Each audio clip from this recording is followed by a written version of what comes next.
pour nous. Merci de nous donner aujourd'hui la chance d'avoir ton présentation, ton présentation de ce livre. Je vais parler en italien parce que mon français, c'est horrible. Donc, si nous avons Caterina là qui va traduire pour toi. Il a il microfono. Allora, il libro che presentiamo è Il salario al lavoro domestico, cronaca di una lotta femminista internazionale, uscito per i tipi di ombre corte da qualche settimana, che è diciamo, la traduzione, peraltro mi sono occupata della traduzione di questo libro e j'ai appris beaucoup. Il a été un très grand plaisir pour moi de travailler à la traduction, mais aussi il a été une très grande chance d'apprendre beaucoup d'une histoire che di una storia che io già conoscevo, ma che questo libro ricostruisce con grande ricchezza. Si tratta di un lavoro di ricerca che ricostruisce la storia del collettivo internazionale femminista che tra il 72 e il 77, stiamo parlando di 50 anni fa, ha animato la campagna Wages for Housework, salario al lavoro domestico, sul piano internazionale. E il collettivo internazionale femminista, come Louise scrive nel libro, è una sorta di internazionale femminista, un embrione di un'internazionale femminista. Il tentativo quindi il lavoro che Louise fa è un ricco e prezioso lavoro di ricerca storica che ha immediatamente un riscontro politico, non è puro lavoro di memoria, ma è un lavoro che ha come obiettivo quello di riportare alla luce una storia e una proposta politica che è stata rapidamente liquidata con la fine degli anni 70. Maria Rosa Dalla Costa nell'intervista che Louise riprende nel libro, e poi anche Martina Gabrielli, che è qui con noi per discutere il libro di Louise, che ha scritto una bella recensione sul libro, sottolineava proprio il fatto di come questo libro parli delle desaparecidos del movimento, cioè una storia, quella del salario al lavoro domestico, dell'esperienza internazionale del salario al lavoro domestico, che diciamo è rimasta sotto traccia a lungo per delle ragioni di carattere storico e politico che magari discuteremo in un secondo momento.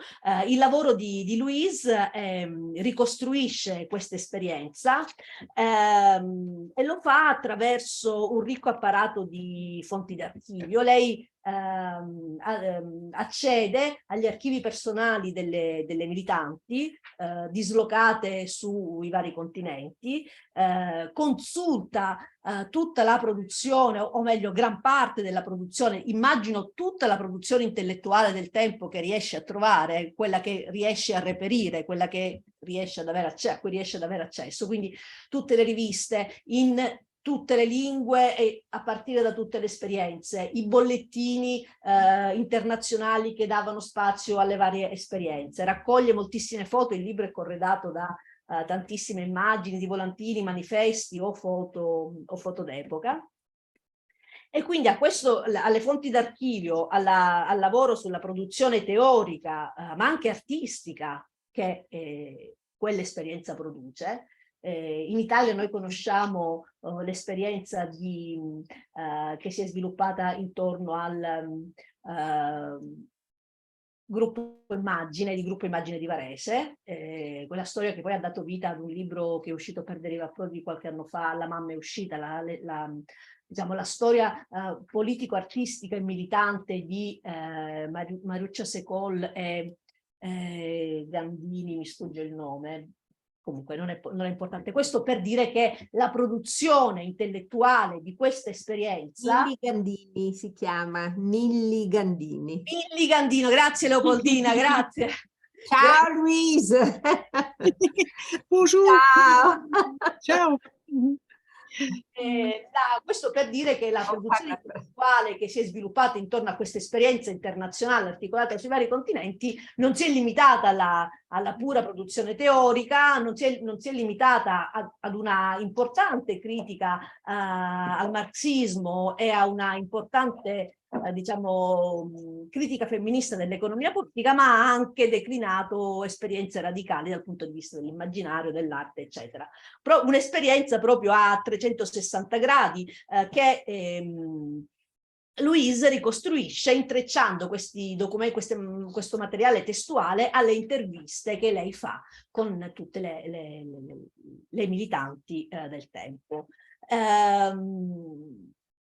L'obiettivo principale di questo lavoro, sì, restituire, riportare alla luce la storia di un'esperienza militante internazionale importante, ma io diciamo ho colto nel lavoro di Louise anche un dichiarato intento politico. C'è nel lavoro che Louise fa l'intenzione di riproporre al dibattito femminista contemporaneo una lettura del ruolo della donna e dei rapporti sociali di produzione e riproduzione come dire, diciamo, Louise cerca di, appunto, di mettere a fuoco questi elementi, cerca di portare in primo piano una critica femminista che ha una solida radice materialista. Guarda i rapporti di produzione e riproduzione, guarda il ruolo sociale delle donne, al lavoro che si svolge in casa, fuori casa, al lavoro domestico e non domestico, il lavoro di riproduzione che si fa nelle scuole, nelle strutture sociali, negli ambiti della sanità. Ma guarda anche al rapporto tra il corpo delle donne, la sessualità e il capitale. Sotto il grande ombrello della rivendicazione di un salario per il lavoro domestico effettivamente viene declinata, e questa cosa il libro lo ricostruisce in modo molto preciso, appunto avvalendosi di tutto questo apparato di documenti a cui fa, lo ricostruisce in un modo insomma, magistrale, restituisce tutta la complessità di questo approccio. Io condivido molto l'operazione politica che questo libro mi sembra di voler proporre, perché ritengo che uno sguardo materialista sulla lotta, cioè assumere la lotta femminista da un punto di vista materialista sia un po' la chiave di volta, perché il femminismo non si limiti a diciamo la critica dell'esistente, ma provi anche a fare un passo in avanti. Se realmente ci interessa un femminismo che sia sovversivo, per riprendere diciamo, la parola chiave di uno dei documenti fondativi di questa storia, che è il testo di Maria Rosa Dalla Costa, Donne e sovversione totale, se realmente ci interessa un femminismo sovversivo, è ai rapporti sociali di produzione e riproduzione che la critica femminista deve guardare.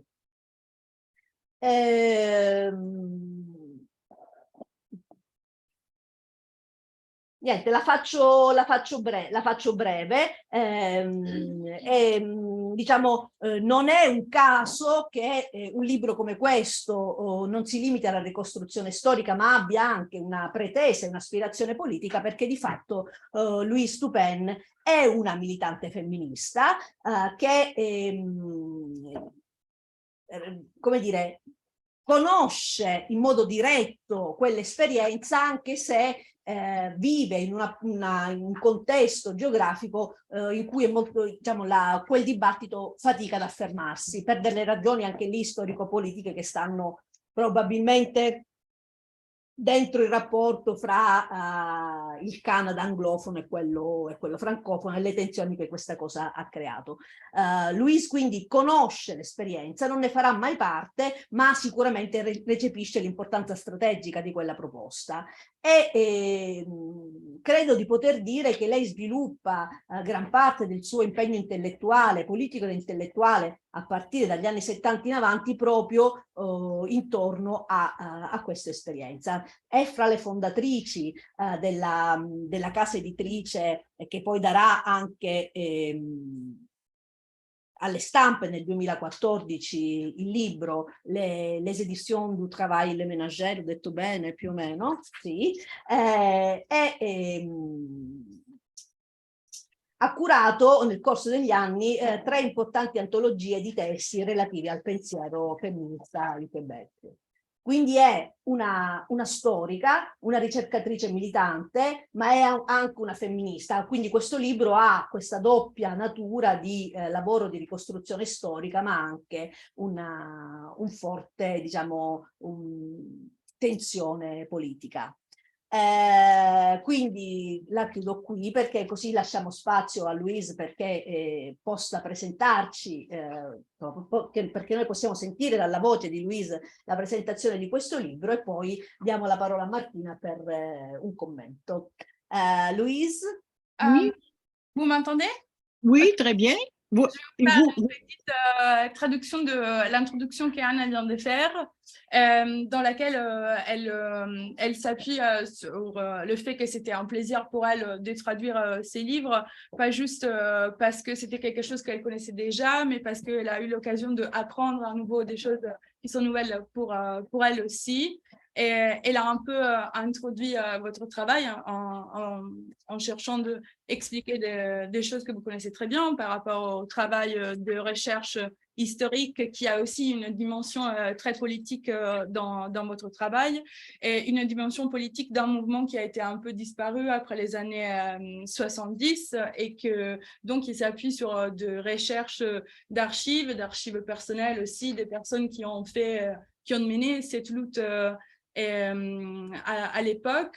Et elle souligne le fait que vous vous concentrez beaucoup sur la production intellectuelle, pas juste sur les archives, mais aussi sur des bulletins, des photos, des affiches, une production théorique et artistique à la fois, qu'on connaît très bien en Italie aussi, avec une expérience qu'on appelle Gruppo Immagini de Varese, d'une ville à côté de Milan, voilà, et qui n'est pas justement juste une production théorique, mais qui a aussi en même temps une critique au marxisme et une critique féministe à l'économie politique.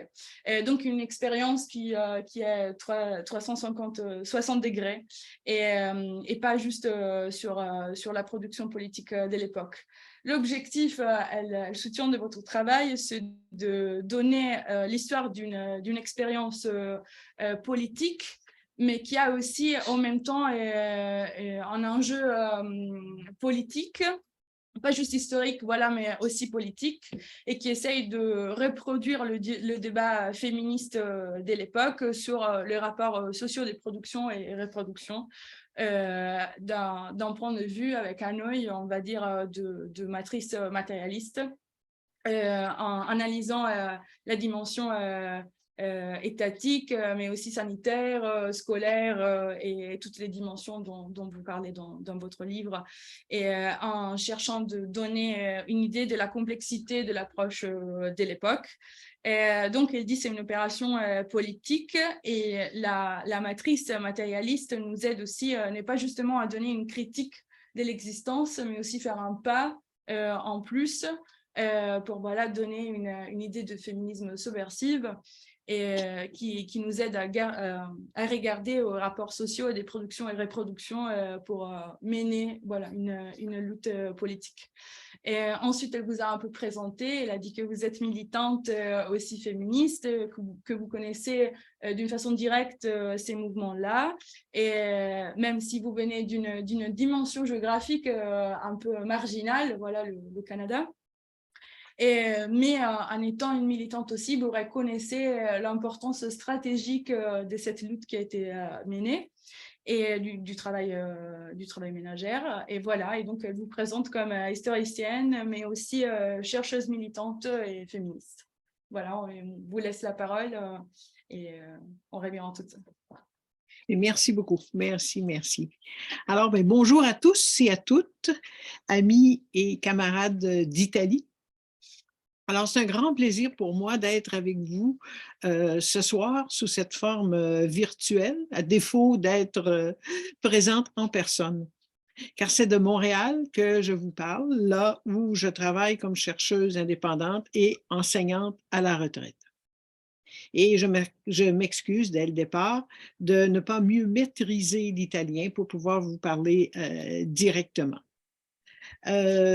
Et par chance, Caterina a bien voulu pour l'occasion se faire l'interprète de mes propos. Je la remercie chaleureusement. C'est en même temps un très grand honneur pour moi de voir mon livre édité par une maison d'édition progressiste, Ombre Corte, le rendant désormais accessible au public italophone. Alors, merci à l'éditeur Gianfranco Morosato pour son minutieux travail d'édition. Et merci aussi, bien évidemment, à Anna Curcio, pour la qualité de sa traduction ainsi que pour sa connaissance fine du sujet. Alors, c'est donc pour moi un grand plaisir que celui de vous présenter mon livre en traduction italienne, pays qui fut le berceau de la pensée et de la stratégie du salaire au travail ménager. Cette perspective allait connaître durant toute la décennie 1970 une résonance dans plusieurs pays, de part et d'autre de l'Atlantique Nord, pour retomber, hélas, dans l'oubli à partir des années 80. Je retrace dans mon livre quelques segments de cette histoire. L'Italie fut en effet le berceau de la pensée du salaire au travail ménager, car rappelons que c'est en 1971 que Maria Rosa Dalla Costa présenta à Padoue pour discussion un texte à ses copines du groupe Lotta Feminista, groupe nouvellement formé à son initiative. Il s'agit de Les femmes et la subversion sociale. Ce texte, publié en 1972 en italien et en anglais, à l'intérieur du livre Le pouvoir des femmes et la subversion sociale, livre qui allait inclure aussi un texte de Selma James. Donc, ce texte de Maria Rosa, dis-je, deviendra le texte inaugural du mouvement international du salaire au travail ménager, ancêtre de ce qu'on qualifie maintenant théorie de la reproduction sociale. Alors, ce texte révélait que le travail domestique gratuit est un véritable travail et non un travail d'amour comme il était qualifié à l'époque. C'est un travail de production et de reproduction de la force de travail et donc la précondition de la productivité du travailleur salarié. Et par là, ce travail gratuit est donc le fondement de toute autre activité productive du capitalisme. Alors, le texte de Maria Rosa dévoila en réalité l'existence de l'autre usine, l'usine sociale, cachée derrière l'usine traditionnelle, c'est-à-dire l'usine économique, et qui se révélait être l'autre pôle de l'accumulation capitaliste, l'autre voie par laquelle elle passe. Le travail ménager se révélait ainsi être un travail productif, producteur de plus-value, sans pour autant être payé. Le texte constituait une dérogation au marxisme classique qui ne voyait ce travail que comme un producteur de valeurs d'usage.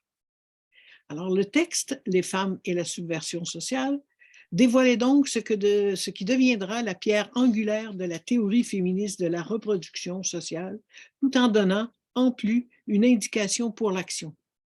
Alors à l'aide d'un outil de mobilisation, incarné dans un slogan provocateur « Salaire pour contre le travail ménager », il s'agissait d'ouvrir une nouvelle ère de lutte sur la condition des femmes, non plus dans l'univers du travail classique, c'est-à-dire l'usine ou le bureau, mais depuis le premier lieu physique d'assignation des femmes au travail, c'est-à-dire la cuisine.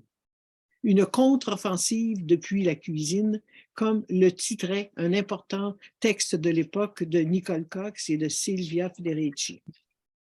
Cette nouvelle ère de lutte depuis la cuisine fondait l'autonomie de la lutte des femmes, autonomie que leur déniaient les marxistes traditionnels pour qui les femmes devaient accéder à l'emploi salarié pour devenir des sujets révolutionnaires. Et ce qui contrevenait aussi aux stratégies des mouvements féministes, pour qui l'affranchissement des femmes passait par le travail à l'extérieur de la maison et l'accès au marché du travail salarié sur le marché du travail. Alors, ce texte de Maria Rosa connut plusieurs traductions durant les années 70 et on peut avancer sans exagérer qu'il fut un peu partout l'un des textes les plus discutés de ce qu'on appelle la seconde vague du féminisme. Alors, à noter qu'il vient d'être édité chez Hombre Corte en 2021. Il est maintenant disponible. Alors, ce texte de Maria Rosa, véritable perspective théorique doublée d'une stratégie politique, allait provoquer la naissance de tout un mouvement. Il donna le coup d'envoi à la campagne internationale du salaire au travail ménager, qui verra la formation de groupes en Italie, en Angleterre, en Allemagne, en Suisse, aux États-Unis et au Canada anglais. Et cela à partir de 1972, moment de la création à Padoue du collectif féministe international, qui est le nom qu'a choisi de se donner le mouvement du salaire au travail ménager. Alors, la rencontre de fondation du collectif à Padoue en juillet 1972 réunissait une vingtaine de militantes provenant de différents mouvements de femmes naissant de 4 pays, en majorité d'Italie, mais aussi de Grande-Bretagne, des États-Unis et de France, toutes issues de la mouvance marxiste hétérodoxe. Son objectif était d'engager, à partir de l'analyse contenue dans le texte de Maria Rosa et à partir d'un manifeste rédigé lors de cette réunion de fondation, était d'engager une mobilisation féministe à l'échelle internationale et agir ensemble. Certains ont pu qualifier le collectif féministe international d'embryon d'une internationale des femmes. Incidemment, on peut consulter le manifeste de fondation du collectif féministe international sur le site Internet Makina et le tout est présenté par Anna. Alors, mon livre, publié d'abord en français en 2014, a voulu reconstituer pour la première fois la trame de l'histoire de ce collectif féministe international entre les années 1972 et 1977, qui sont ces années d'existence. Alors, ce livre reste néanmoins une œuvre de défrichement. Il n'a pas évidemment la prétention d'avoir reconstitué toute l'histoire du collectif féministe international, mais en donne plutôt une vue générale. Il s'agit en réalité de points de repère pour des personnes qui voudraient aller plus loin. Avis ici aux étudiantes et aux étudiants qui cherchent des sujets de mémoire ou de thèse. D'autant plus que vous bénéficiez sur place à Padoue des très précieuses archives de Maria Rosa, minutieusement répertoriées et déposées maintenant à la bibliothèque civique de la ville de Padoue. Alors, venons-en au contenu même du livre, c'est-à-dire en quoi il consiste. Alors, dans un premier chapitre, mon livre met en contexte l'arrivée sur la scène militante féministe de la stratégie du salaire au travail ménager au début de la décennie 1970, c'est-à-dire dans quel univers théorique et militant arrivait cette perspective, qu'est-ce qu'elle apportait de nouveau sur la scène féministe et marxiste de l'époque. Il explique aussi dans un deuxième chapitre le système de pensée qui soutient cette perspective du salaire pour contre le travail ménager et comment cette pensée fut enrichie par une diversité de militantes. Parce qu'il faut souligner ce fait que plusieurs militantes théoriciennes ont enrichi la pensée de départ et qui deviendra une véritable école de pensée. Parmi la diversité des théoriciennes, on peut nommer, à titre d'exemple, et seulement durant la période 1972-1977, outre Maria Rosa Dalla Costa, il y eut Selma James, Silvia Federici, Giovanna Franca Dalla Costa, Maria Pia Turri et Gisela Bock du groupe allemand du salaire au travail ménager. Et Leopoldina Fortunati viendra en 1981 enrichir le corpus d'œuvres dans son essai « L'arcane de la reproduction ». Comme autre contributrice à la pensée du courant du salaire au travail ménager dans la même période, il faut mentionner l'important apport de Wilmette Brown du Black Woman for Wages for Housework de Brooklyn à New York, qui expliquera, elle, le rapport particulier des femmes afro-américaines au travail ménager. Alors, son texte est intitulé « The Autonomy of Black Lesbian Women », va faire partie des textes inauguraux des Black Feminist Studies aux États-Unis. Et ce texte va être sous peu traduit, toujours par Anna, et que vous pourrez lire sur le site Internet Makina, bientôt. Il y a aussi les analyses du groupe Wage Due Lesbians, nom que se sont donnés des lesbiennes à l'intérieur du réseau du collectif féministe international, et leurs analyses de la sexualité reproductive à travers le prisme du travail, ce qui était inédit en 1975 et aussi évidemment scandaleux. Ces contributions et d'autres aussi composent le corpus théorique du mouvement entre les années 1972 et 1977. Alors, le second chapitre de mon livre analyse et vulgarise donc ce corpus théorique. Alors, cette grande diversité de théoriciennes militantes explique l'aspect plurinational du collectif féministe international qui fait l'objet du troisième chapitre de mon livre. Alors, entre les années 1972 et 1977, le collectif féministe international a réuni, en plus d'une diversité de théoriciennes, une diversité aussi de militantes, composant ainsi un membership de théoriciennes, une diversité de militantes et composant ainsi, excusez-moi, un membership que nous qualifierions aujourd'hui d'intersectionnel, car il était composé de femmes de plusieurs origines, dont des femmes racisées, des femmes aux situations ou occupations sociales variées, aux orientations sexuelles diverses. Et certaines ont pu former leur propre groupe sur leur propre base à l'intérieur même du réseau du collectif féministe international et y développer des analyses qu'on qualifierait aujourd'hui d'intersectionnelles. Tout cela était rarissime à l'époque dans un même regroupement. Tout comme était exceptionnel à la même époque l'existence d'un tel réseau plurinational rassemblant des groupes implantés dans plusieurs pays et agissant ensemble sur leur propre base et à partir d'une perspective politique commune. Le collectif féministe international fut donc tout cela, un réseau de groupes et aussi une instance de coordination et de rencontre, un lieu de discussion et d'échange d'informations, de production de documents de réflexion, bref, une école d'éducation politique en soi, et aussi un lieu d'action concertée. En un mot, comme je disais, l'embryon d'une internationale des femmes. Alors, mon livre illustre donc dans ce troisième chapitre les grands moments de la vie de cette internationale, comment elle s'est formée, sur quelle base d'entente, comment ce réseau fonctionnait, qu'est-ce qu'on y discutait. Il est question des 5 grandes conférences internationales qui se sont tenues à New York, à Londres, à Montréal, à Toronto et à Chicago, ainsi que ces débats et plusieurs aspects de la vie de ce collectif et des groupes qui l'ont composé. Il décrit de même la diversité des moyens et des outils de mobilisation utilisés par ces groupes pour faire campagne.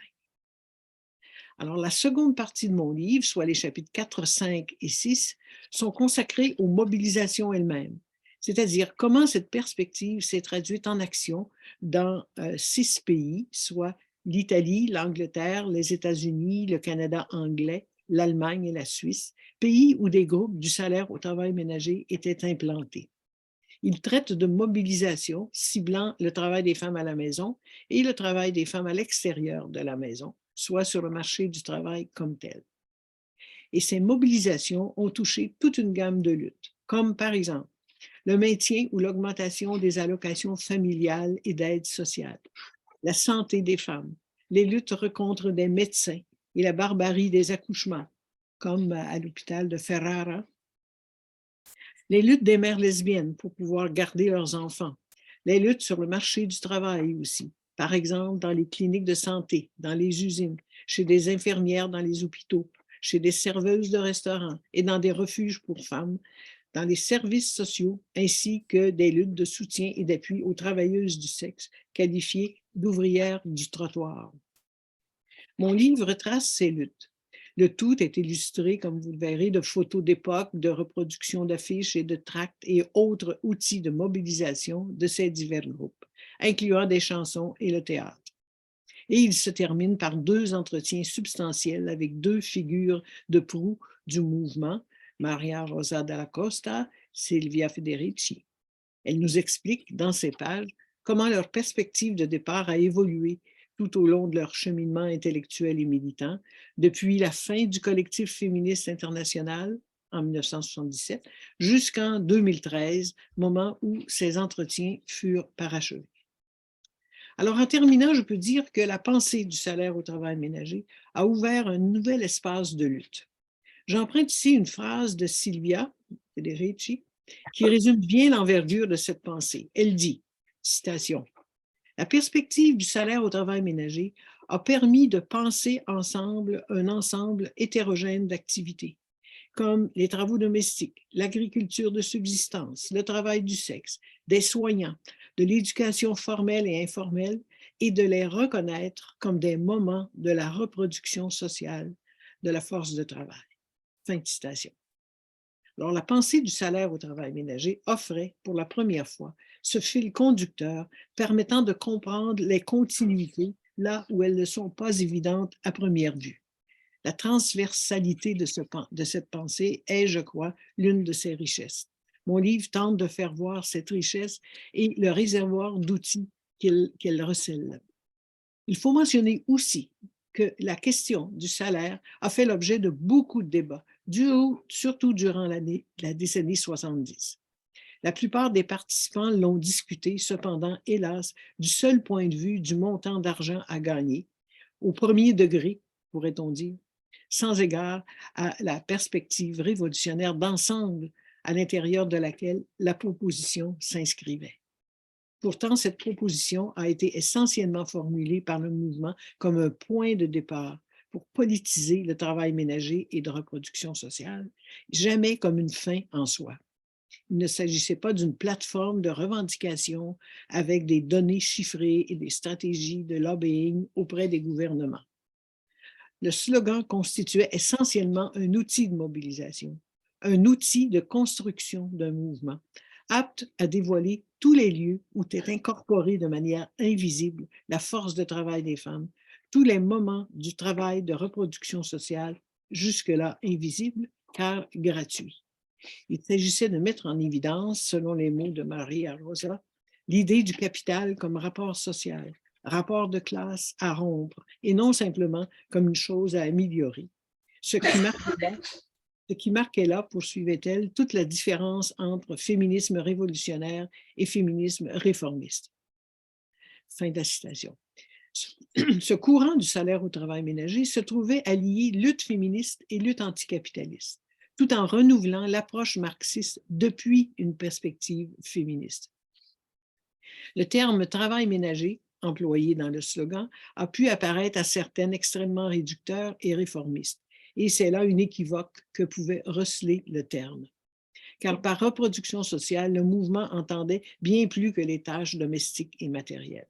Il incluait aussi, par exemple, l'éducation et la socialisation des enfants et des adolescents, les soins médicaux et le soutien émotionnel de la maisonnée entière, ce qu'on appelle le care maintenant, la charge mentale de l'organisation et du bon fonctionnement de la vie familiale, etc. Il touchait donc l'immense champ du travail matériel et immatériel, cet amalgame de services physiques, émotionnels et sexuels. Le slogan se voulait un révélateur de ce travail invisible et gratuit, en même temps qu'une fenêtre sur le fonctionnement du capitalisme, selon l'expression de Silvia Federici. Alors, mon livre, publié en 2014, dans cette période que l'on pourrait qualifier de limbe historique du mouvement du salaire au travail ménager, depuis 40 ans, connaît maintenant un destin qui était tout à fait imprévisible avant le début de la décennie 70.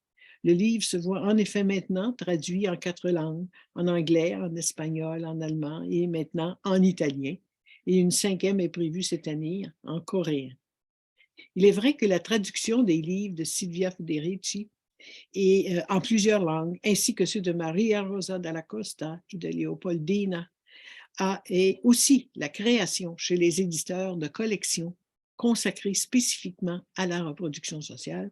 Tout cela contribue à un regain d'intérêt de cette pensée. À preuve aussi, ici même, l'existence de votre groupe sur la reproduction sociale.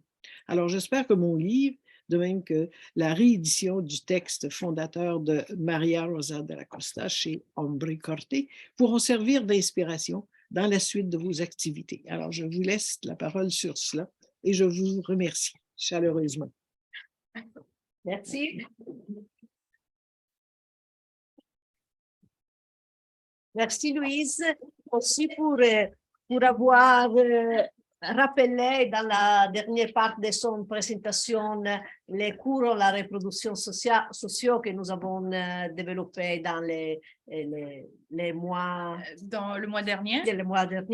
E dunque, allora Martina, che ha preso parte di a questo gruppo di lavoro sulla riproduzione sociale, adesso ti proporrà allora Martina Gabrielli è dottoranda all'Università di Milano Bicocca e sta facendo statale e sta facendo una tesi sui movimenti femministi in Italia negli anni 70. È una storica, ma ha anche lei delle ambizioni più politiche nel lavoro che fa. Prego. Grazie. Sì, ciao a tutte. Io sono una dottoranda alla Statale appunto di Milano e mi occupo di storia del femminismo, in particolare della corrente del femminismo marxista della rottura, secondo la felice definizione di Anna, e in particolare appunto della prospettiva del salario domestico, quindi a partire dall'Italia e poi come si è creato il collettivo, quindi mi interessa anche la campagna Voices for Outward, però sempre da una prospettiva italiana per capire anche i collegamenti che negli anni 70 c'erano tra i diversi paesi. La storia del femminismo per me si intende come storia politica, perché mi interessa le implicazioni politiche che il movimento femminista hanno avuto, cioè come hanno influenzato, come hanno condizionato gli sviluppi politici generali. Kate, preferisci che faccia delle pause? Ok. Alors, je vous traduis cette première partie. C'était la partie de la présentation de Martina qui va vous offrir un petit commentaire à la situation. Martina, elle a fait partie du groupe qui s'est occupé dans le dernier mois de reproduction sociale. Elle s'est présentée, elle a un PhD, un doctorat à l'Université statale de Milan. Elle s'occupe d'histoire du féminisme, elle est historicienne elle aussi, donc elle partage d'un côté votre perspective et elle s'occupe de féminisme marxiste de la rupture, selon la définition que Anna nous a donnée, et elle s'interroge aussi sur la perspective du salaire au travail domestique et aux implications politiques que le mouvement féministe a et qui peut avoir par rapport à une situation politique plus générale. Et elle a étudié, elle étudie pour l'instant les questions de comment cette lutte s'est menée en Italie et des rapports entre l'Italie et les autres pays. Il femminismo italiano è stato analizzato sempre parzialmente, nel senso che è stata sempre data prevalenza alla corrente della differenza sessuale e che è solo una parte del movimento femminista degli anni 70 e per anni e anni è stata invece nascosta e silenziata tutta l'altra riflessione femminista, che è quella appunto del salario e che proponeva una critica radicale del sistema e una riflessione anche economica, una riflessione femminista all'economia e al sistema capitalista. Recentemente c'è stato un rinnovato interesse, secondo me, per un insieme di fattori. Da una parte sicuramente c'è stata la ripubblicazione di testi di Silvia Federici, di Maria Rosa Dalla Costa, quindi c'è stato un interesse rinnovato da parte delle case autrici, tra cui Livia Prodi e Ombre Corte, e dall'altra sicuramente c'è stata anche un risvegliarsi di un movimento più militante. In Italia in particolare penso a Una di Meno, che ha ripreso tutte le tematiche della cura e della dimensione della riproduzione. Récemment, en Italie, on a recommencé à s'intéresser à ce qu'on a appelé le féminisme marxiste, parce que, en fait, pendant des années, on s'intéressait plutôt à la courant de la différence, et surtout en Italie. Mais récemment, on voit une renaissance de l'intérêt par rapport au féminisme marxiste, et soit dans des publications, par exemple les maisons d'édition qui s'intéressent de plus en plus aux livres comme les vôtres, mais aussi dans le mouvement militant et aux revendications du mouvement militant italien, qui s'intéresse aussi aux questions relatives au salaire, par exemple le salaire au travail ménager.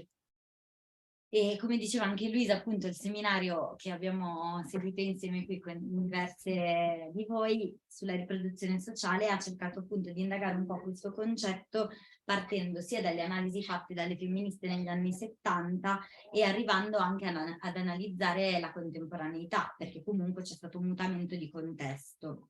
Il mondo di oggi è non solo ha creato, cioè il capitalismo si è ristrutturato, si è creato il business della cura, il lavoro domestico è stato esternalizzato, affidato a lavoratrici immigrate, quindi ad oggi segue la linea della razza, delle linee diverse.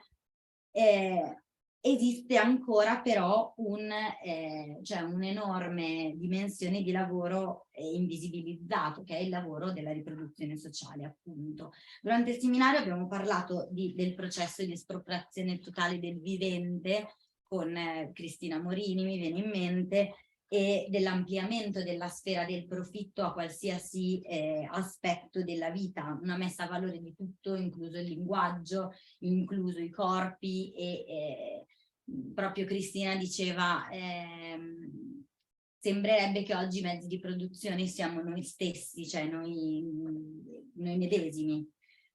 Sebbene il contesto però sia mutato, sebbene quindi ci sia stata una ristrutturazione, la prospettiva del salario secondo me è ancora molto interessante, perché, e questo viene detto anche nella conclusione del libro di Louise, permette di ampliare il bacino della lotta, cioè permette di ampliare le soggettività che si possono riconoscere in quella lotta. Cioè in un contesto di informalizzazione del lavoro, precariarizzazione dell'esistenza, c'è secondo me ancora bisogno di lottare per il riconoscimento delle persone che sono senza salario. Cioè le casalinghe degli anni 70 ad oggi sono gli studenti non pagati, i tirocinanti, i borsisti, i braccianti, sono le babysitter e tutte quelle soggettività che fanno questo lavoro che ancora ad oggi non è riconosciuto. Per cui mi fermo. Ok. Alors, parce qu'elle parlait beaucoup, donc on a décidé de prendre une pause, comme ça je vous traduis. Et voilà, elle introduit aussi un peu le travail qu'ils ont fait dans le séminaire qui a eu lieu ici à Input sur la reproduction sociale, qui s'est interrogé surtout sur ces changements de contexte qui s'est mis en place et qui a permis aussi de s'intéresser, de commencer à s'intéresser au féminisme marxiste en partant du féminisme de la différence, mais analysant aussi ces changements de contexte qui a permis une restructuration capitaliste et qui a produit ce qu'on appelle un business du care et qui s'est restructuré en externalisant et en rendant invisible aussi des travailleurs différents par rapport aux travailleurs du travail ménager. Et qui a produit une mise à valeur de corps, des langages, de tout ce qui est valorisable, et qui a produit aussi cette idée. Elle parlait de Cristina Morini, qui a aussi participé à ces séminaires, dans laquelle elle soutenait que c'est les moyens de production, voilà. Désormais, c'est nous avec notre corps et tout ce qui est, voilà, notre corps et notre langage. Ce que Martina a essayé de mettre en lumière, c'est le fait que, comme vous le soutenez dans votre livre, ce travail et cette lutte qui a été menée dans les années 70, c'est encore très intéressant parce qu'elle nous aide à regarder à ces bassins de lutte et à inclure dans notre lutte toutes les subjectivités qui sont invisibilisées, mais qui puissent se reconnaître dans cette lutte. Donc, elle fait cette analyse dans laquelle on voit que les personnes qui étaient au travail ménagère dans les années 70, désormais, sont toutes les subjectivités exploitées, qui sont rendues invisibles dans le monde du travail et dont le travail n'est absolument pas reconnu dans ce contexte.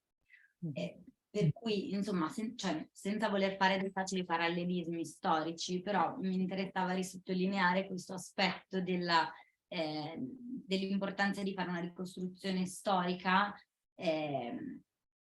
perché ora che questi temi sono tornati alla ribalta è importante avere memoria di chi un'analisi l'aveva già fatta al tempo, non perché sia perfettamente riattualizzabile ora, ma perché è un punto di partenza da cui partire. E non so se questa è la mia deformazione da storica, ma secondo me raccontare la prospettiva del salario al lavoro domestico, non solo da un punto di vista teorico, ma proprio anche raccontando le mobilitazioni che praticamente sono state fatte, è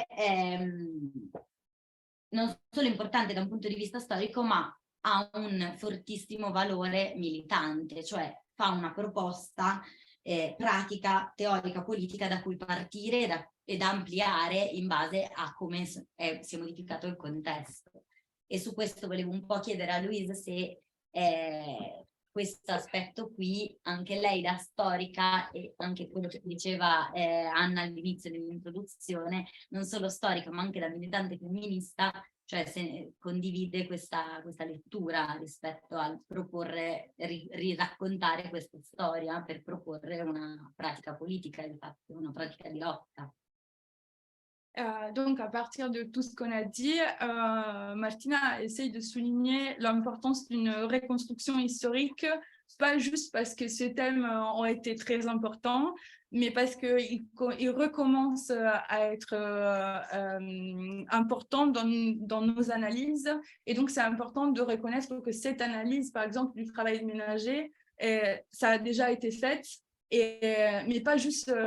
reconnaître cette construction d'un point de vue historique, mais aussi voir, comme vous l'essayez de faire dans votre livre, quelles mobilisations ils ont déjà été faites pour proposer une pratique théorique et politique à partir de laquelle on peut partir, à partir de laquelle on peut aussi la dépasser, amplier, rendre plus grande et recommencer tout ensemble sur ces genres d'enjeux politiques.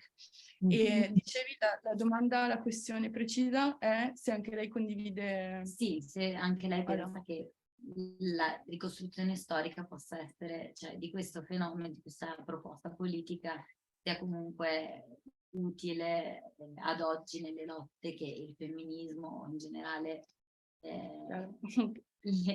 Ok. Et donc, voilà, petite question pour vous, si vous partagez, on le sait en lisant votre livre, mais voilà, si vous aussi partagez l'idée que cette reconstruction d'une pratique théorique et politique puisse être utile pour relire, réinterpréter et être réutilisée dans le présent. Vuoi una risposta adesso? E io ho anche un'altra domanda, però che è diversa, non c'è No, proviamo a raccogliere un po' di... Okay. Louise, nous allons On va collecter des questions. À partir de celle-là, Martine, elle en a une autre aussi. Donc, si c'est bien pour vous, on va essayer de collecter quelques petites questions. Comme ça, on va instaurer un petit dialogue. Ci sono delle questioni, qualcuno ha delle domande o dei commenti o... Non so che dire. Tu dicevi avevi un altro tema? Sì, no, io volevo... Posso fare una domanda anch'io? Certo. Allora, volevo chiedere a Louise se oggi a Montreal, in Canada in generale, c'è un nuovo interesse, come in Italia, in Francia, in altri paesi, verso la tematica del salario al lavoro domestico. Cioè, qui noi stiamo discutendo perché il suo libro è uscito, però lì è uscito da tanti anni, no? Però mi risulta che ci sia un interesse anche lì. Volevo capire con Louise a che punto siamo lì, com'è la situazione.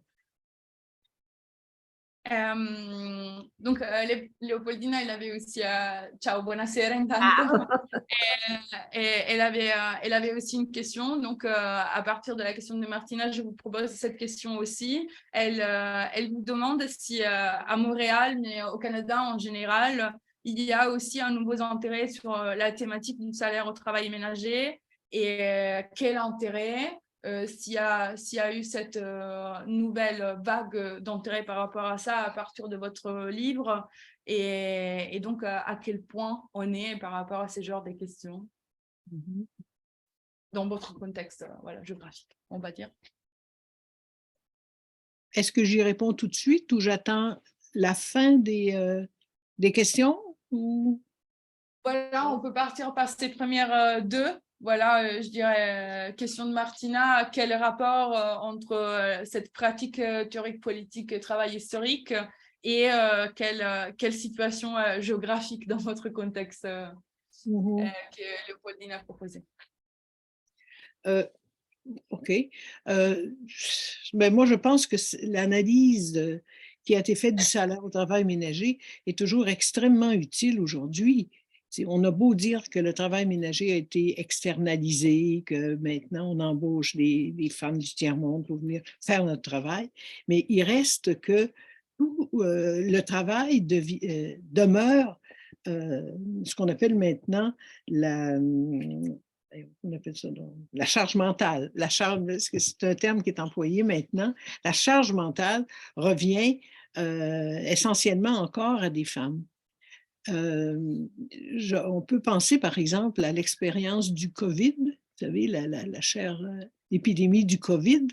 Bon, ici, ça a été vraiment une expérience de travail invisible pour les femmes, là.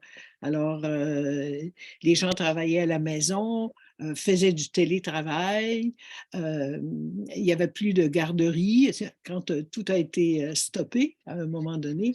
Alors, on a vu là l'importance du travail de reproduction sociale et on a vu que ça revient encore essentiellement à des femmes. Donc, cette analyse qui a été faite, pour moi, elle est toujours valable. Elle est toujours valable parce qu'elle décrit tout le temps le travail gratuit et invisible des femmes. Sans compter, quand on regarde plus loin là, le monde, on voit que le travail invisible, le travail mal payé ou peu payé est de plus en plus important dans le monde. Hein? Le nombre de... Puis ce sont souvent des travailleuses qui sont affectées à des travaux absolument, bon, qui ne sont pas esclavagistes, là, mais qui frôlent l'esclavage. Alors, donc, le travail invisible dans le monde a augmenté depuis l'époque du salaire au travail ménager. Quand je dis invisible, ça peut être très mal payé ou très peu payé. Bon, alors la question de Léopoldina, c'était est-ce qu'à Montréal, il y a un certain intérêt et quel intérêt? Bon, depuis que mon livre est paru, bon, hélas, moi, je n'en ai pas vu beaucoup. Je n'en ai vraiment pas vu beaucoup. On dirait qu'il n'y a plus de succès à l'extérieur, puisque mon livre a été traduit quand même en 4 langues. Je me dis, bon, bien, il y a un intérêt ailleurs dans le monde. Mais par contre, je veux vous signaler une expérience très intéressante qui a eu lieu ici même à Montréal et au Québec, en province. Ça a été un soulèvement d'étudiants et d'étudiantes autour de la question des stages étudiants. Vous savez, les stages, là, c'est une sorte de perfectionnement professionnel qui est obligatoire dans certaines disciplines. Alors, ici, les étudiants ont remarqué que les stages dans certaines disciplines étaient gratuits, alors que les stages ne l'étaient pas dans d'autres disciplines. Et par hasard, les stages qui étaient gratuits étaient des stages dans des disciplines à forte composante féminine. Bon, en enseignement, en travail social, infirmière, sage-femme, psychologue, les stages ils n'étaient pas payés, étaient gratuits. Alors, avec tout ce que ça implique, là, difficultés financières, alors que dans les disciplines comme la médecine, les ingénieurs, les avocats, c'était des stages qui étaient payés. Alors, les étudiants ont fait une grève assez longue ici pour obtenir la rémunération des stages. Et l'analyse derrière leur mobilisation, c'était l'analyse du salaire au travail ménager. On reprenait exactement les mêmes arguments. Étudier, c'est un travail, ras-le-bol d'être bénévole, enfin, tout ce qui avait fait le succès du salaire au travail ménager était présent. Et ça a été une occasion, là, une école de pensée très, très, très intéressante ici. Et ben, mon livre a servi vraiment de canevas de pensée pour cette grande mobilisation étudiante qui a eu lieu il y a 2 ans. Alors ça m'a fait bien plaisir. Et c'est, bon, ça, c'est l'exemple que je peux donner. Merci beaucoup. Allora, intanto rispetto alla questione, je vous traduis, intanto Oui. rispetto alla questione di Martina, anche Louise ritiene appunto che l'analisi sia sempre un punto di vista estremamente utile da cui partire, non soltanto giustamente per i casi che Martina riportava sul lavoro esternalizzato ed invisibilizzato, ma anche al lavoro che si fa all'interno delle case che viene richiamato tramite lo slogan del carico mentale, no? Del lavoro quindi diciamo mentale, che è ancora un lavoro delle donne rispetto al carico che abbiamo relativamente alla gestione della casa e a tutte quelle questioni che riguardano l'organizzazione anche della riproduzione sociale, e anche rispetto al tema del Covid, e il Covid ha messo in luce ancora una volta di più il fatto che esista un lavoro invisibile per le donne, un lavoro di riproduzione sociale che nel contesto appunto della pandemia ovviamente è esploso dimostrando che dove mancavano quei servizi che di solito andavano invece a coprire una serie di necessità, questo lavoro ancora una volta ricadeva sulle donne. Quindi per questo motivo è un'analisi che rimane sempre valida, perché dimostra che il lavoro gratuito e invisibile e soprattutto spesso mal pagato è sempre più importante. Lei addirittura usava come parola quella di schiavismo, perché il lavoro invisibile è dappertutto e spesso ricade in questo tipo di dinamiche.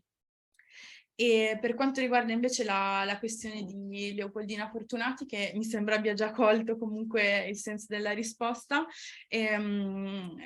Louise evidenziava che in realtà il successo, diciamo, del suo libro è stato quasi più pronunciato all'estero. Il libro è stato tradotto in 4 lingue, ha avuto grande fortuna, ma ne ha avuta relativamente, diciamo, a Montréal e in tutto il Canada. Però ci riportava un'esperienza particolarmente significativa che l'ha resa molto felice, che è stata quella di alcune mobilitazioni studentesche relative alla questione degli stage, perché studenti riportavano attraverso un'analisi che hanno compiuto che gli stage relativi all'università spesso erano gratuiti quando erano sostenuti da una forte componente femminile, come lavori appunto relativi al tema della cura, mentre stage nei campi dell'ingegneria o dell'avvocatura erano molto più spesso stage retribuiti e pagati. E quindi gli studenti hanno si sono concentrati su questa lotta per la remunerazione di questi stage, che riprendeva fortemente le analisi date dal salario al lavoro domestico, e quindi in questo senso lei dice: il mio libro è stato anche una fonte utile per quella che è stata la prima analisi teorica di come queste lotte poi e di queste mobilitazioni studentesche si sono svolte, diceva, ormai 2 anni fa. Merci. A vous. Merci.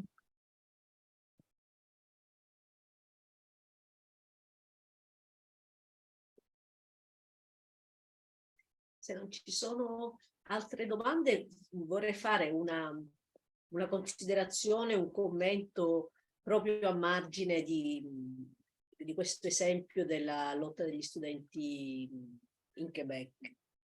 Allez, s'il n'y a pas d'autres questions, elle voulait vous proposer un petit commentaire par rapport à cette mobilisation des étudiants sur les luttes au Québec. Perché io credo che, diciamo, uno dei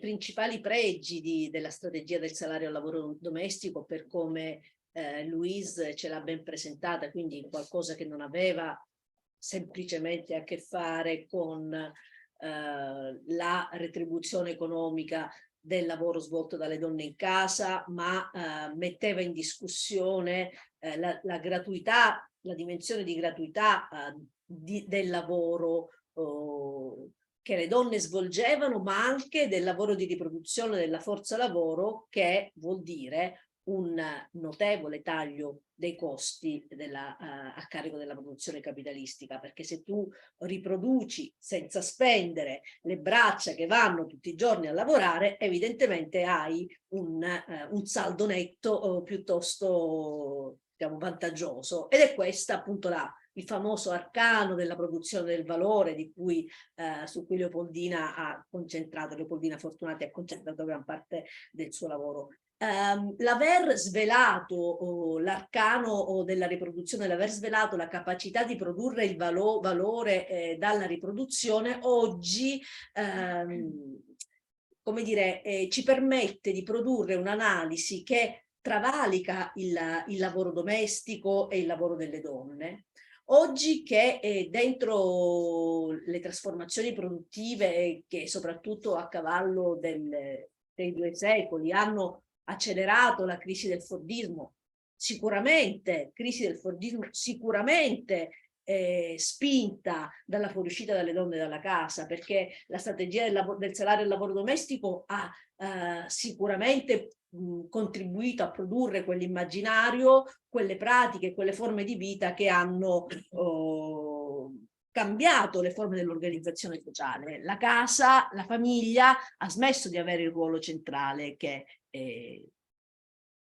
era necessario durante il Fordismo. Quindi io credo che oggi, in una fase che è stata a lungo chiamata post-Fordismo, che forse potremmo definire capitalismo avanzato, non lo so, o ipercapitalismo o capitalismo iperindustriale, come qualcuno dice, ma insomma, al di là delle definizioni, nella fase attuale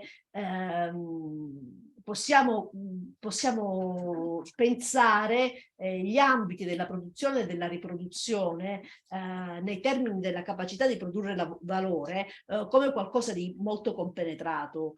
Già negli anni 70 le compagne avevano cominciato a ragionare su un concetto che non era solo riproduzione come sfera separata, ma si parlava di riproduzione e riproduzione, proprio perché anche la riproduzione produce valore per il capitale. Oggi che questa esperienza è accentuata e disvelata completamente, che inoltre gli ambiti della la grande produzione del valore capitalista oggi risiede proprio in quelle sfere della riproduzione.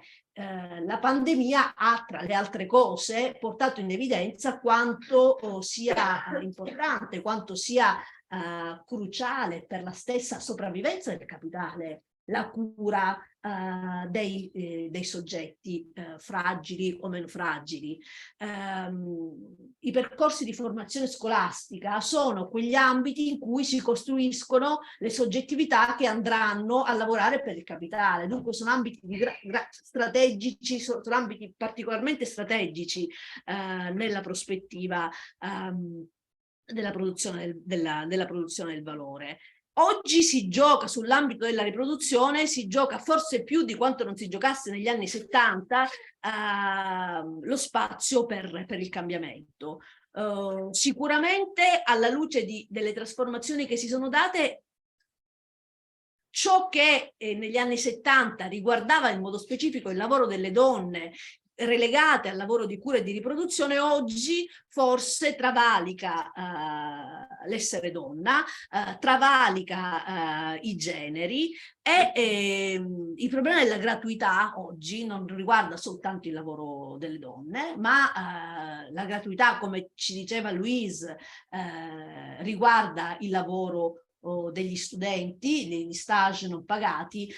In Italia non c'è il rischio di incorrere in una differenza tra lavoro per gli uomini, stage in ambiti maschili retribuiti e stage in ambiti femminili non retribuiti o meno retribuiti. Resta però il fatto, l'indicazione, anche riprendendo l'esempio del Quebec, che tutto ciò che è ambito della riproduzione, che lo svolgano gli uomini o che lo svolgano le donne, sono ambiti del lavoro dequalificati e desalarizzati a picco. Negli ultimi decenni, man mano che la sfera della riproduzione diventa ambito importante per la produzione del valore della ricchezza capitalista, i salari vanno a picco. La finisco per dire che io credo che questo discorso della gratuità del lavoro, cioè l'analisi sulla gratuità del lavoro e la critica al lavoro d'amore, che è l'esperienza che per sintesi definiamo del salario al lavoro domestico, è il grande chiavistello politico che oggi ci restituisce. E a questo aggiungo un altro importante insegnamento, il metodo di andare oltre Marx, di piegare Marx al contesto sociale in cui viviamo. Ecco, noi oggi dovremmo avere la capacità di riprendere quel metodo e piegare sul presente, sulle contraddizioni che viviamo nel presente, il metodo del salario al lavoro domestico, esattamente come loro hanno fatto con Marx. Ecco, io credo che il metodo e la critica alla gratuità del lavoro siano i due elementi forti che quell'esperienza ci restituisce. Buona fortuna. Meno male che ti conosco.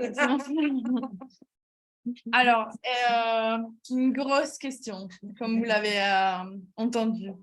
Et elle partait comme commentaire de ce mouvement d'étudiants qui nous aide à comprendre que pas seulement la rétribution, la critique à la rétribution est importante, mais une mise en discussion de la dimension de gratuité plus en général. Et parce que, comme on vient de le répéter, couper les coûts de la production nous aide couper les coûts de la production aide le capitalisme à créer une plus-valeur. Et comme le livre de Leopoldina nous a donné, l'arcane de la riproduzione, c'est exactement ça. Et donc, c'est une analyse qui dépasse juste les travails ménagères et la lutte des femmes, parce que c'est une analyse qui nous aide à produire un imaginaire qui a changé ce qui était les contextes de la reproduction sociale. Anna, elle nous rappelait que le Fordisme a été coupé en deux par cette perspective, et maintenant c'est plus la maison, c'est plus les foyers, c'est plus la famille, le contexte dans lequel ce genre de lutte et aussi dans les capitales lui-même, il se concentre. Mais donc elle nous demandait, dans ce contexte d'aujourd'hui qu'on peut appeler post-fordiste, et dans cette phase actuelle comment on peut penser les enjeux de la reproduction d'une façon complémentaire avec des autres luttes aussi. Donc, reproduction et reproduction dans plusieurs stades différents. Elle rappelait aussi la pandémie qui nous a rendu... qui nous a montré, voilà, comme le travail de CARE, ça a été très important. Et elle terminait sur 2 points qui sont plus ou moins les 2 points qu'Anne nous rappelle toujours. D'un côté, la critique de l'analyse à la gratuité du salaire, la gratuité du travail comme clé de lecture pour analyser les présents. Et dans l'autre côté, une question de méthode, une question méthodologique.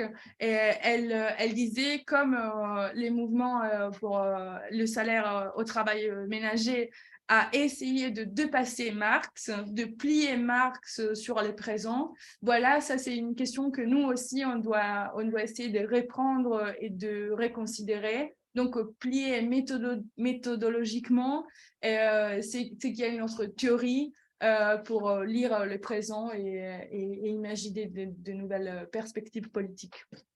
Mm-hmm. Oh, ça va?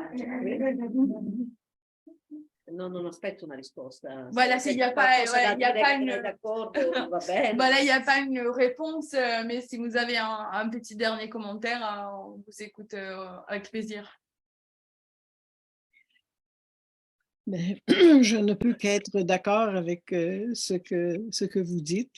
Et je pense que la lecture de l'arcane de la reproduction est très importante en ce moment.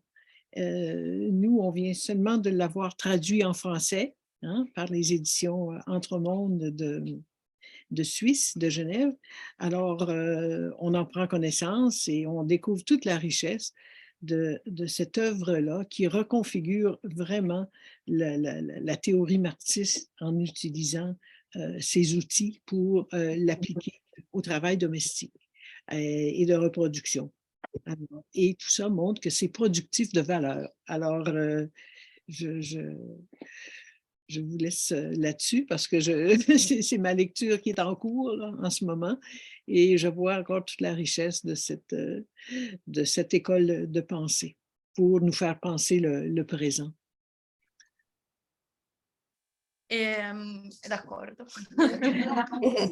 È d'accordo con te e sottolinea il fatto che effettivamente la lettura di un testo fondamentale come l'Arcano della riproduzione, che è stato fortunatamente recentemente tradotto in francese, ci dimostra questa questione di metodo fondamentale, dimostrando che la ricchezza di un'opera che appunto riconfigura la teoria marxista ci pone sempre delle questioni relativamente all'attualità, ed è anche la lettura di un testo che poi ci dimostra anche la ricchezza di una scuola di pensiero particolarmente ricca e fruttuosa. Vorrei fare un commento finale, se mi è concesso dal tempo. Certo. È molto... Cioè, mi piacerebbe mettere insieme Louise e Anna, no? E un po' i vari commenti. Cioè, è molto importante partire dalla storia perché la storia ci dice, ci insegna, ci dà dei punti molto importanti di riferimento per leggere il presente, e la questione che appunto diceva Anna della metodologia, no? Cioè noi oggi ci troviamo in una situazione molto diversa da quella che c'era 40 anni fa, ed è a tutti noi, è un compito che tutti noi abbiamo e tutte noi abbiamo applicando appunto quella metodologia,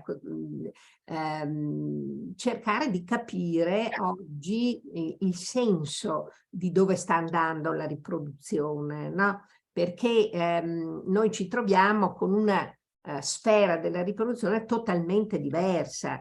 Mentre negli anni 70 la famiglia nucleare era la struttura portante della famiglia, oggi è il 30%. Cioè oggi è cambiato completamente, ma perché è cambiato? È cambiato perché, siccome non è stato vinto il discorso sul salario al lavoro domestico, non si è riusciti a vincere in quel momento e neppure negli anni successivi, le donne hanno messo in atto delle forme di resistenza e di rifiuto del lavoro domestico, perché ridurre la famiglia nucleare al 30% significa esattamente questo, cioè resistere al comando capitalistico, perché la famiglia nucleare classica con magari 2 figli era il massimo della produzione di valore. Ora, oggi il fatto che ci sono 5 milioni di persone che stanno assieme ma non coabitano assieme, al fatto che c'è solo il 30% di famiglie nucleari e via cantando, sono tutte forme, il tasso di natalità che sta scendendo enormemente, sono tutte forme di resistenza e di autoriduzione del lavoro domestico. Però questa situazione da un lato si oppone al disegno capitalistico con moltissima forza, dall'altro però rischia anche di venirci contro, perché la qualità del lavoro di cura si sta deteriorando in modo spaventoso, e questo è una cosa che viene anche contro di noi. Quindi questo è il problema politico più importante su cui tutti noi e tutte noi dobbiamo riflettere per trovare delle strategie poi di attacco. Grazie. Vai, Carmen. Je vous propose, grazie Leopoldina, elle essaye de mettre ensemble votre intervention avec celle de Anna en disant que c'est vrai qu'il faut partir de l'histoire, et c'est vrai aussi cette question des méthodes méthodologiques, parce qu'on se retrouve dans une situation qui est complètement différente, mais c'est notre tâche, celle d'essayer d'appliquer cette méthodologie pour comprendre le sens de où est-ce que le travail de reproduction aujourd'hui se mène. Et donc, elle répondait Anna, et aujourd'hui, c'est plus la famille. Dans les années 70, le maximum de la reproduction de valeur, c'était dans la famille, maman, papa, 2 enfants, et aujourd'hui, c'est plus le cas. Donc, on se retrouve dans un énorme changement. Et pourquoi?